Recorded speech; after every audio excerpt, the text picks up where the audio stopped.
मोहतरम नाजरीन, क़यामत की निशानियों के मुताल्लिक मेरे चैनल पर काफ़ी वीडियो अपलोड हैं जिसमें क़यामत की निशानियां बयान की गई हैं।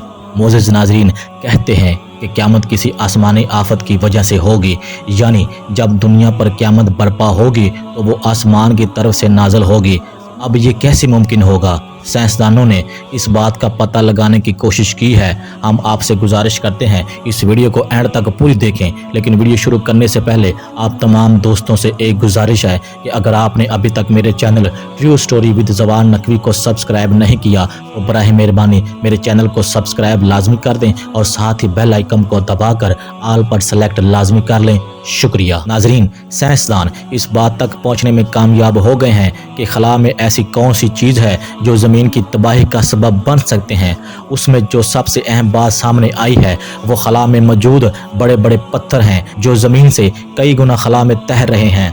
जिस दिन अल्लाह का हुक्म होगा ये पत्थर ज़मीन पर टकराकर ज़मीन को तबाह कर देंगे और क़यामत बर्पा कर दी जाएगी। नाज़रीन गिरामी, इस साल 23 फरवरी सुबह के 7:14 पर जापान के साइंसदानों ने चांद पर एक बहुत ज़्यादा तेज़ चमक को देखा। पहले तो साइंसदानों का ये समझ में ना आया कि ये चांद पर क्या चीज़ चमक रही है, लेकिन नहायत ही गौर और डिटेल के साथ देखने पर इन्हें ये पता चला कि चांद की सतह पर एक मेटेराइट गिरा है और चांद पर यह चमक उसी मेटेराइट की टक्कर की वजह से बनी है, जिसे आप अपनी स्क्रीन पर देख सकते हैं।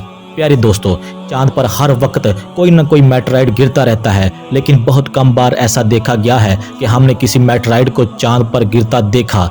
नाजरीन, जब रमज़ान का महीना करीब आता है तो साइंसदानों ने इस मेटेराइट को चांद पर गिरते देखा। ये मेटेराइट क्यों गिरा और इसकी क्या वजह थी और इसका क़यामत से क्या ताल्लुक है, तो हम आपको बताते जाएं। मोअज़्ज़िज़ नाजरीन, ये मेटेराइट 48,000 किलोमीटर फी घंटा की रफ्तार से चांद के साथ टकराया था, जिसकी वजह से चांद के उस हिस्से में बहुत ज़्यादा गर्मी पैदा हुई और वही उसी जगह एक क्रिएटर बन गया जो ज़मीन पर रहने वाले इंसानों को एक फ्लैश की सूरत में दिखाई दिया।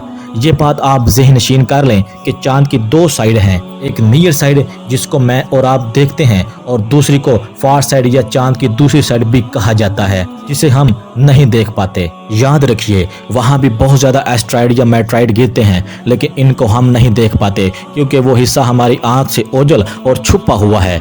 जो चांद का हिस्सा हमारे सामने है, इस पर जो एस्ट्रॉइड या मेटेराइट गिरते हैं वो हम देख सकते हैं, और अगर एस्ट्रॉइड या मेटेराइट का साइज़ काफ़ी ज़्यादा बड़ा हो उस सूरत में हम उसकी तस्वीर बगैर किसी टेलीस्कोप से देख सकते हैं और इंसानी आंख उसे बाआसानी देख सकती है। आप इस एस्ट्रॉइड को चांद के साथ टकराने की वीडियो देखें। इस मेटेराइट के टकराने से चांद की सतह पर 39 फीट का क्रिएटर बना और इस वक्त चांद की सतह पर 10,000 के करीब क्रिएटर मौजूद हैं। इस वक्त चांद की सतह पर जो क्रिएटर मौजूद है इसका नाम इटिकन पेसन क्रिएटर है।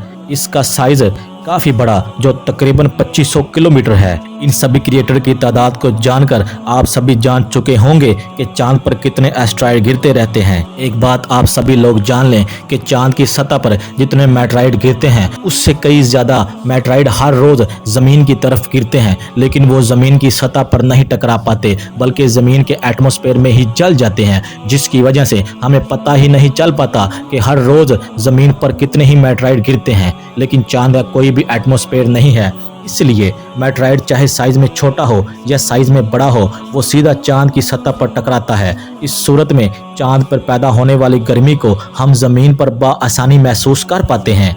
छोटे साइज का एस्ट्रॉइड चांद को कुछ नहीं कहता, लेकिन नाजरीन, बहुत बड़े साइज का एस्ट्रॉइड हमारे चांद से टकरा गया तो वो चांद को बहुत ज़्यादा नुकसान दे सकता है, और अगर चांद को कुछ भी हो गया तो इसका सीधा असर हमारी ज़मीन पर होगा, क्योंकि चांद की वजह से हमारी ज़मीन 23.5 डिग्री के एंगल पर रोटेट है, जिसके असरात की वजह से हमारी ज़मीन पर मुख्तलिफ मौसम बनते हैं।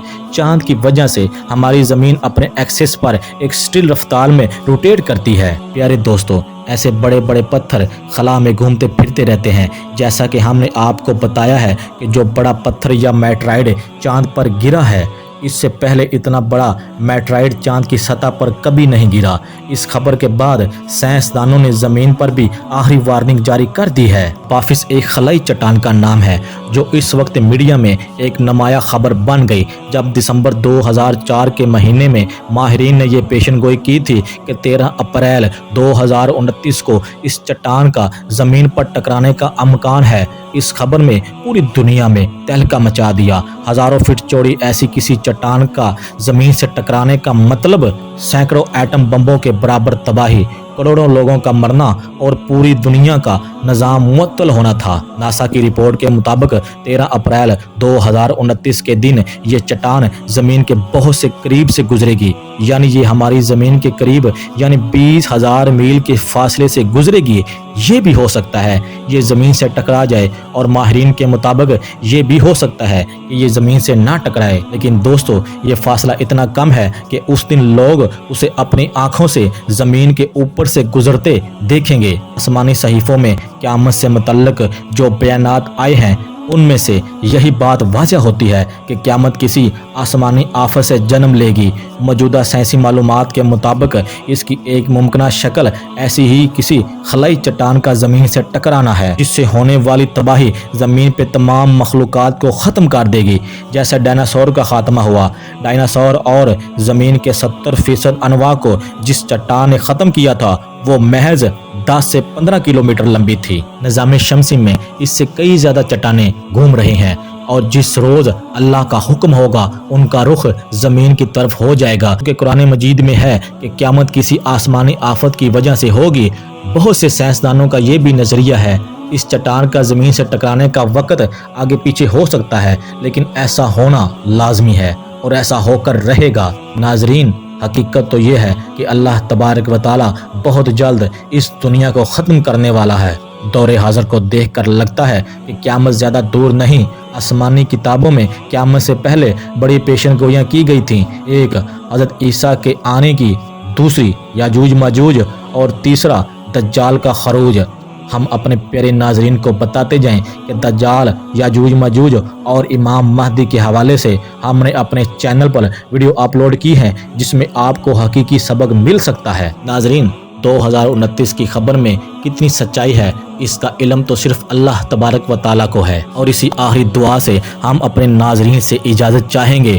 خوش نصیب ہیں وہ لوگ جو قیامت سے آنے سے قبل خود کو قرآن کا مطلوب انسان بنا لیں، اور بد نصیب ہیں وہ لوگ جو قیامت کی اتنی نشانیاں دیکھنے کے باوجود غفلت میں ہیں۔